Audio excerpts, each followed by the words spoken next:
उन्नीस तारीख परे परे अपराह्न परे परे किछिटा वातावरण सृष्टि हब जे कि ये जो हमर 11 कि 12 जो ताती परिवेश सृष्टि करथिला सेथरु हमकु रिलैक्सेशन दबो वर्तमान या मोटामोटी जना पड़ुची। सर आपण को न्यूज रूम को स्वागत करूची। सर वर्तमान समय रे जेभली भाबे एक प्रकार ताती कंडीशन रे ओडिशा गति करूची ताती कंडीशन रे तबे आजी रो अपडेट कोन रहइबो गरम हबो कि गुळुगुळी अनुभूत हेबो कि कोन कहिबे सर? नमस्कार। आज तृतीय दिन ये जो हीट वेव कंडीशन चली ग्रीष्म प्रभाव तेणु ता प्रभाव रे पुणी तापमात्रा 41-42 पर्यंत जाइपारे। उपकूलवर्ती अंचल भी गुळुगुळी समस्याटा प्रभावटा रहिबो। पश्चिम ओडिशा रे भी ताती रहिबो। राति समयटा गरम कंडीशन रही पारे। तेणु दिन रे जो समय सीमा रहुची 11 रु 3-4 समय सीमा से जेते आमे निजकू ए खरा एक्सपोजर रु दूर रखिबा। तापरे किंतु 19 तारीख परे परे अपराह्न परे परे किछिटा वातावरण सृष्टि हब जे कि जो हमर 11 कि 12 जो ताती परिवेश सृष्टि करथिला सेथरु हमकु रिलैक्सेशन दबो वर्तमान या मोटामोटी जना पड़ुची। ओवरऑल ये जो ताती एपिसोड टा पश्चिम भारत रु 10 रु आरंभ होईची जोटा 19 पर्यंत चलिबो ओडिशा धरे बेसी प्रभावित होउची और ता सहित ओडिशा, छत्तीसगढ़, तेलंगाना, आंध्र प्रदेश पश्चिम बंग, झारखंड ये अंचलटा बेसी प्रभावित होउची कारण गुरुचाप क्षेत्र जो स्थिरता अच्छी वायु जो चलन ये जगह को बेसी प्रभावित करुची। तबे सर वर्तमान समय रे गोटे प्रकार कुहुडी कथा हमें जदि कहबा कुहुडी राज्य रे बिल्कुल भी देखा देउनी काम भा किछि स्थान रे या देखिबा को मिलची आंशिक मात्रा रे। वर्तमान समय रे जेतु ताती वृद्धि पाइलानी कालो बैसाखी को नहीं कौन कहबे सर? हाँ ये जो पोषण एपिसोड कहते तातीर गोटे समाप्त हब 18 समाप्ति हब तापरे 19 तारीख दिन गोटे पश्चिमा झड़र 18 रु 20 समय सीमा भितर गोटे पश्चिमा झड़र प्रभाव रहिबो उत्तर पश्चिम भारत रु केंद्रीय पूर्व भारत को आ से समय रे दक्षिण भारत रे भी गोटे घूर्णिबलय क्षेत्र प्रभाव रहिबो। ये जो दीटा वायुर सम्मिश्रण हब गोटे निम्नचाप रेखा आमर सृष्टि हब जोटा कि ओडिशा, छत्तीसगढ़ आउ बिहार आउ आमर पश्चिम बंग, झारखंड ये अंचल रहिबो। तेणु एटा आमर जो काल बैशाखी वर्षा को ट्रिगर करिवो। तेणु आपण देखिबे 19 तारीख अपराह्न परे परे किछिटा कन्वेक्टिव एक्टिविटीज आरंभ हब उत्तर ओडिशा, किछिटा उत्तर पश्चिम ओडिशा, किछिटा उपकूलवर्ती ओडिशा जो समय सीमा रहुची 19 रु 23 तारीख से समय सीमा भितर प्रभावित हब आउ गुरुचाप क्षेत्र भी सेते दुर्बल हो जिवो। तेणु से प्रभाव रे किछिटा हमर आंशिक रूपे वर्षा आउ बादल सृष्टि हेबे। ए जो ताती कंडीशन चलची सेतिरु किछिटा रिलैक्सेशन मिलिबो। आज्ञा सर सर कमेंट रो क्वेश्चन गुडी को ऊपर नजर पकेबा तबे सर मौसुमी वायु ओडिशा को आसीबा पूर्वरु बंगोपसागर रे लघुचाप सृष्टि हुए जाकि मौसुमी वायु को ओडिशा आसीबारे सहायक हुए किंतु एबे किछि वर्ष हबो जदि हमें देखिबा सेथिरे व्यतिक्रम देखा जाउछि लघुचाप सृष्टि होउछि किंतु ता बात्यारे परिणत कोन पई होई जाउछि?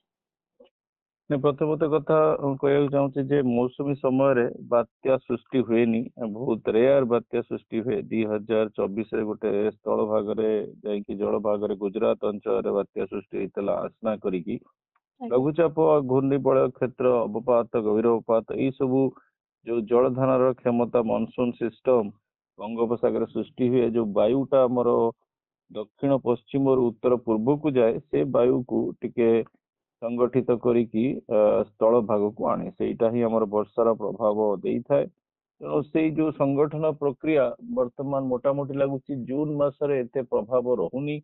मोस्टली हमर जो मेजर प्रभाव रहुची जुलाई और अगस्त मास आर वर्ष अगस्त भी किछटा असुविधा रहिला।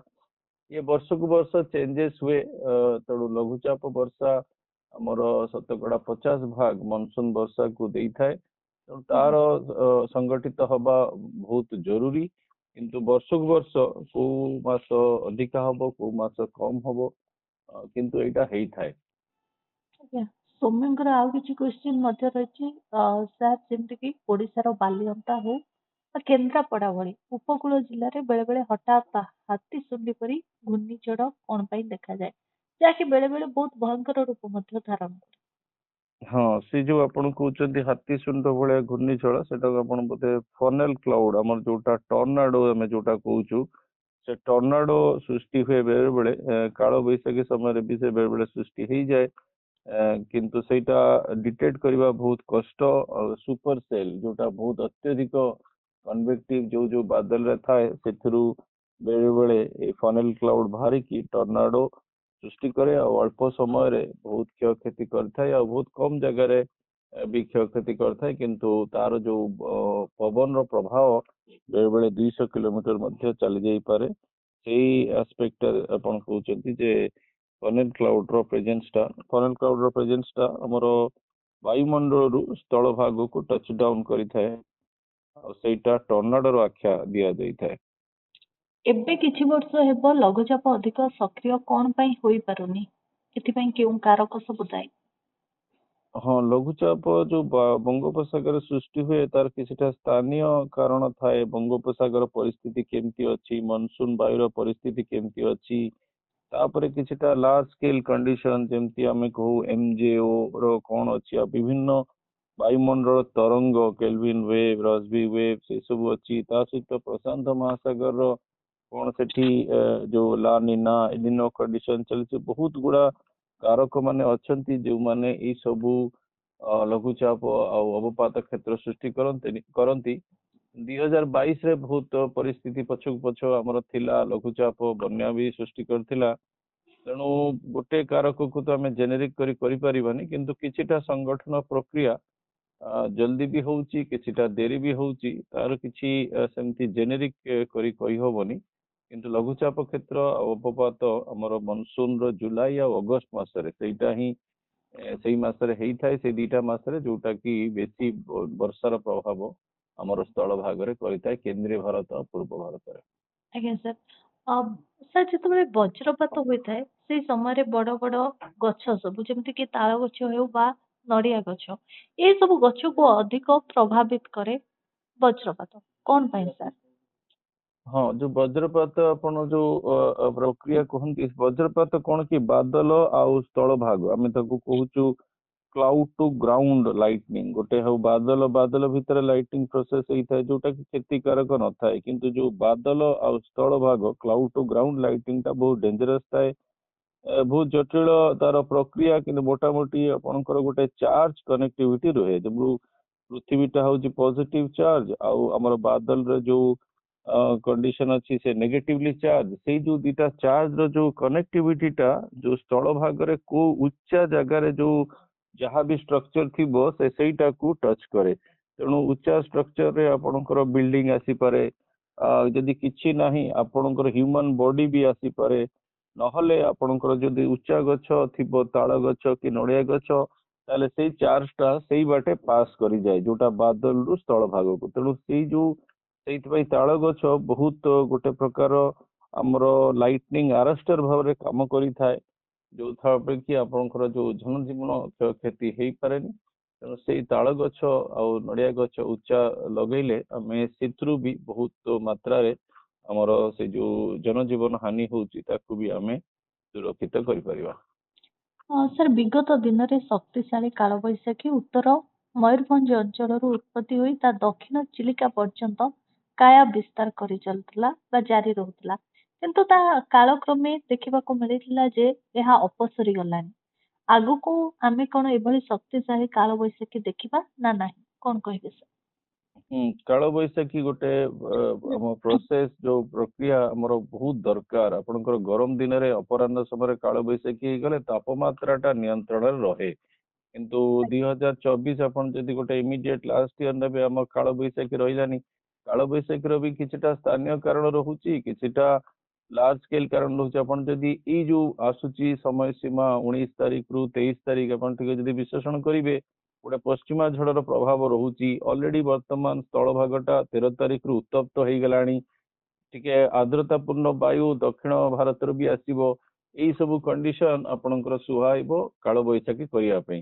ତେଣୁ କିଛିଟା କୋଉ ବର୍ଷ କାଳବୈଶାଖୀ ଅଧିକା ହୁଏ, କୋଉ ବର୍ଷ କମ ରୁହେ, କିନ୍ତୁ ମତେ ଲାଗୁନି ଯେ କାଳବୈଶାଖୀ ସମ୍ପୂର୍ଣ୍ଣ ବନ୍ଦ ହେଇଯିବ। କିନ୍ତୁ କାଳବୈଶାଖୀର ଯୋଉ ସମୟ ସୀମା, ପ୍ରକ୍ରିୟା ଆଉ ବିସ୍ତୃତି, ଏଇଟା ବର୍ଷକୁ ବର୍ଷ ଏପିସୋଡିକାଲି ଚେଞ୍ଜ ହବ। ବର୍ତ୍ତମାନ ଯେମିତି ଲାଗୁଛି ଉତ୍ତର ଓଡିଶା, କିଛିଟା ଉତ୍ତର ପଶ୍ଚିମ ଓଡିଶା, ଉପକୂଳବର୍ତ୍ତୀ ଓଡିଶା ପ୍ରଭାବ ହବ, କିନ୍ତୁ ଦକ୍ଷିଣ ଓଡିଶା ଏତେ ପ୍ରଭାବ ନେଇପାରେ କି ଅଳ୍ପ ପ୍ରଭାବ ହୁଏ। କିନ୍ତୁ ସେଇଟାକୁ ଆପଣ ଜେନେରିକ କହିପାରିବେନି, ସେଟା ବର୍ଷକୁ ବର୍ଷ ଆଉ ଏପିସୋଡିକାଲି ସେଇ ସବୁ ବାୟୁମଣ୍ଡଳ ପରିସ୍ଥିତି, ସ୍ଥାନୀୟ କାରଣ ଉପରେ ପ୍ରଭାବିତ ରହିଥାଏ। ଆଜ୍ଞା ସାର୍, ସେ ସହରୀ କଂକ୍ରିଟ ଜଙ୍ଗଲ ଆଉ ଏୟାର କଣ୍ଡିସନର କଣ ଖରା ଦିନରେ ଉତ୍ତାପ ବୃଦ୍ଧିର ଏକ ପ୍ରକାର କାରକ ହୋଇପାରେ କି? ଏହା ପାଇଁ ଆମେ କଣ ପଦକ୍ଷେପ ନେଇପାରିବା? ହଁ, 2024 ଭଳି ଯେମିତି ହିଟ୍ ୱେଭ୍ କଣ 25ରେ ଓଡିଶାରେ ପଡିବ କି ସାର୍? ପ୍ରଥମ ତ ମୁଁ କହିଦଉଛି 2024 ଯୋଉ ପ୍ରକାର ପରିସ୍ଥିତି ଥିଲା, ବାୟୁମଣ୍ଡଳ ପରିସ୍ଥିତି ଥିଲା, ସେ ପରିସ୍ଥିତି ବର୍ତ୍ତମାନ ନାହିଁ। ତେଣୁ ସେ ଆକ୍ୟୁଟ ଷ୍ଟେଜ ମତେ କାହିଁ ଲାଗୁନି 2025ରେ ହବ।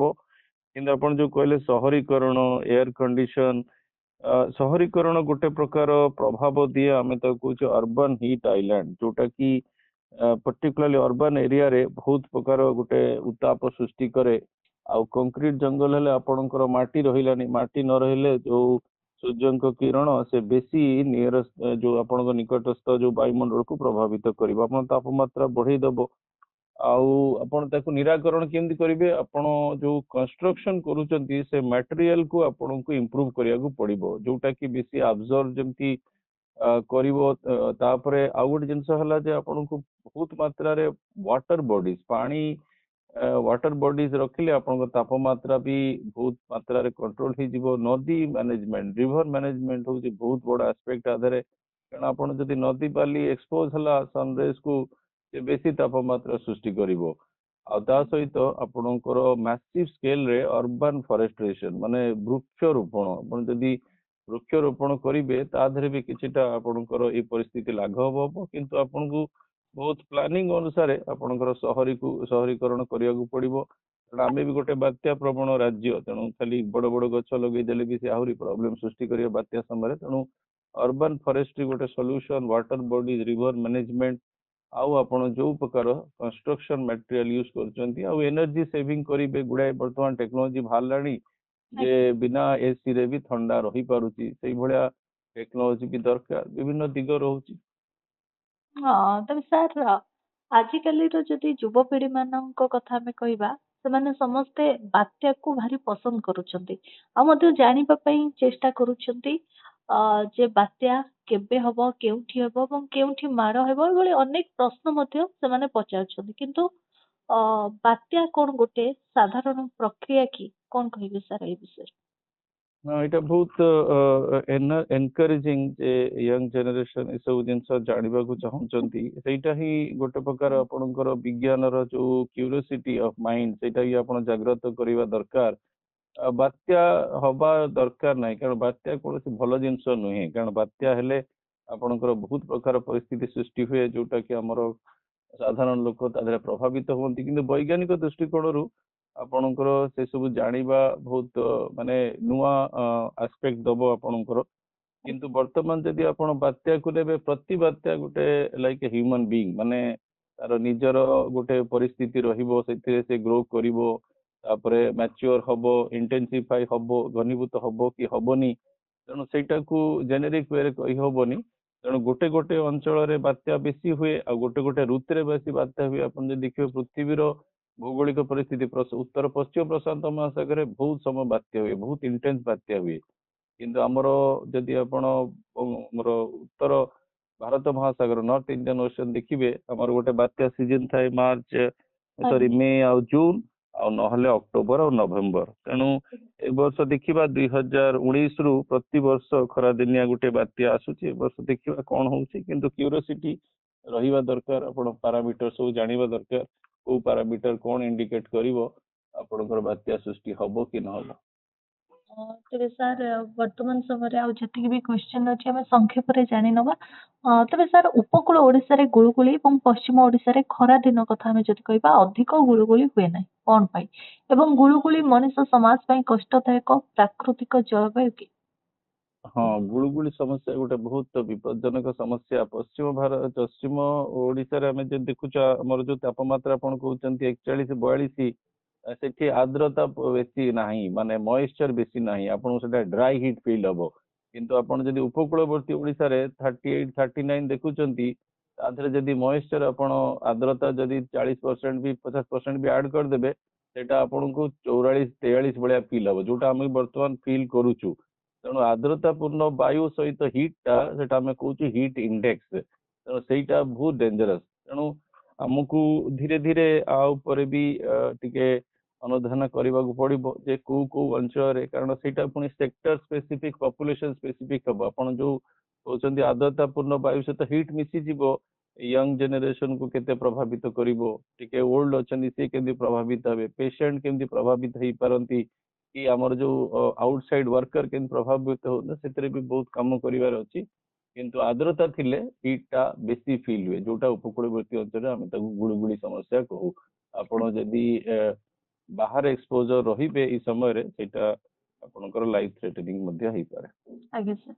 ସାର୍ ଏବେ ଓଡ଼ିଶାରେ ତାତି ଲାଗି ରହିଛି, କିନ୍ତୁ ଯେତେବେଳେ 40 ଡିଗ୍ରୀ ଉପରେ ତାତି ରୁହେ, ହଠାତ୍ କାଳବୈଶାଖୀ ବର୍ଷା ଆସେ, ଆଉ ଏ ସମୟରେ ଯେଉଁ ଘଡଘଡି ବା ବଜ୍ରପାତ ହୁଏ ତାହା ଅତି ଭୟଙ୍କର ହୋଇଥାଏ। କାହିଁକି? ଏ ସମୟରେ ବାହାରେ ଯୋଉ ଲୋକମାନେ ଥାଆନ୍ତି ତାଙ୍କ ଉପରେ ମଧ୍ୟ ତାହା ବିଶେଷ ଭାବେ ପ୍ରଭାବ ପକାଇଥାଏ, ଲୋକେ ମଧ୍ୟ ମୃତ୍ୟୁବରଣ କରନ୍ତି, କିନ୍ତୁ ଏହାକୁ ରୋକାଯାଇ ପାରିବ କି? ନାଇଁ, ବଜ୍ରପାତ ସବୁ ସମୟରେ ହିଁ ବିପଦଜନକ ଥାଏ। ବଜ୍ରପାତ ଗୋଟେ ଆମର ପ୍ରାକୃତିକ ପ୍ରକ୍ରିୟା, ତାକୁ ତ ରୋକାଯାଇ ପାରିବନି, କିନ୍ତୁ ଆପଣ କିଛିଟା ପ୍ରିକସନ ନେବେ, ଯୋଉଟା ଫଳରେ କି ଯୋଉ ଲୋକ ଆମର ଯୋଉ ଜନଜୀବନ ହାନି ହଉଛି ସେଇଟା ଆପଣଙ୍କର ପ୍ରିଭେଣ୍ଟ କରିପାରିବେ। ଯେମିତି ବହୁତ ବଢିଆ ଆପଣଙ୍କର ଫୋରକାଷ୍ଟ ରହିବ। ତାପରେ ଦ୍ୱିତୀୟ ଜିନିଷ ହେଲା, ଆପଣ ଇନଫର୍ମେସନ ଟା ଡିସିମିନେଟ କରିବେ କି ଯୋଉ ଲାଷ୍ଟ ମାଇଲ ରେ ଆମର ଲୋକ ଅଛନ୍ତି ତାଙ୍କ ପାଖରେ ଇନଫର୍ମେସନ ପହଞ୍ଚି ଯାଉ। ଆଉ ଯେମିତି ଆପଣଙ୍କର ତାଳ ଗଛ, ନଡିଆ ଗଛ, ସେଇଟା ଲଗେଇ ହବ। ତାପରେ ଆପଣ ଯୋଉ କହିଲେ, ଯୋଉ ବର୍ତ୍ତମାନ ଦେଖନ୍ତୁ, ବର୍ତ୍ତମାନ ଶୁଖିଲା ପାଗ ଚାଲିଛି, ବର୍ତ୍ତମାନ 19 ତାରିଖ ପରେ ପରେ ସେ ଆର୍ଦ୍ରତା ପୂର୍ଣ୍ଣ ବାୟୁ ଆସିବ, ଗୋଟେ ପରିବର୍ତ୍ତନ ହବ, ଶୁଖିଲା ପାଗରୁ ଆର୍ଦ୍ରତା ପରିବର୍ତ୍ତନ ହଠାତ୍ କିନା ଯୋଉ ଫାର୍ଷ୍ଟ ଏପିସୋଡ ଟା ହୁଏ, ସେଇଟା ଟିକେ ବେଶୀ ଆପଣଙ୍କର ଯୋଉ ଥଣ୍ଡରଷ୍ଟର୍ମ, ଲାଇଟନିଂ ସୃଷ୍ଟି କରିଥାଏ। ତେଣୁ ତାକୁ ବି ଆମକୁ ଧ୍ୟାନ ରଖିବାକୁ ପଡିବ। 19 ରୁ ଯୋଉ ସମୟ ସୀମା ରହୁଛି 22 ତାରିଖ, 23 ତାରିଖ। ଆଜ୍ଞା ସାର୍। ସାର୍, ଯେତେବେଳେ ବି ବଜ୍ରପାତ ହୋଇଥାଏ ସେତେବେଳେ ଫୋନରେ କଥା ହେବା ଉଚିତ କି ନାହିଁ? କାରଣ କିଛି ଲୋକ ଏମିତି ଥାନ୍ତି ବଜ୍ରପାତ ସମୟରେ ମଧ୍ୟ ଭିଡିଓ ସୁଟ୍ କରିଥାନ୍ତି, ଆଉ ଏହା କେତେ ଦୂର ଠିକ ବୋଲି ଆପଣ କହିବେ? ନା, ଏଇଟା ସମ୍ପୂର୍ଣ୍ଣ ଭୁଲ। ଆପଣ ବଜ୍ରପାତ ସମୟରେ ଇଲେକ୍ଟ୍ରିକାଲ ଆପ୍ଲିଆନ୍ସେସ୍ ହଉ, ଫୋନ ହଉ, ମୋବାଇଲ ଫୋନ ହଉ, ସେଥିରୁ ଦୂରରେ ରହିଲେ ଆପଣ ନିଜକୁ ସୁରକ୍ଷିତ କରିପାରିବେ। ବଜ୍ରପାତ ସମୟରେ ଘରେ ରହିବା, କୌଣସି ସେଫ୍ ପ୍ଲେସ୍ ନାହିଁ ଯେ ଆପଣଙ୍କର ଗଛ ତଳେ ଜମା ରହିବେନି। କୌଣସି କଂକ୍ରିଟ ଘର, ସେଇ ସୁବିଧା ରହିଲେ ଆପଣ ବଜ୍ରପାତରୁ ମାନେ ସୁରକ୍ଷିତ ରହିପାରିବେ। ମୋବାଇଲ ଫୋନ କେବେ ୟୁଜ କରିବେ। ଆଜ୍ଞା ସାର୍, ବହୁତ ବହୁତ ଧନ୍ୟବାଦ ସାର୍ ଆପଣଙ୍କ ଆଲୋଚନା।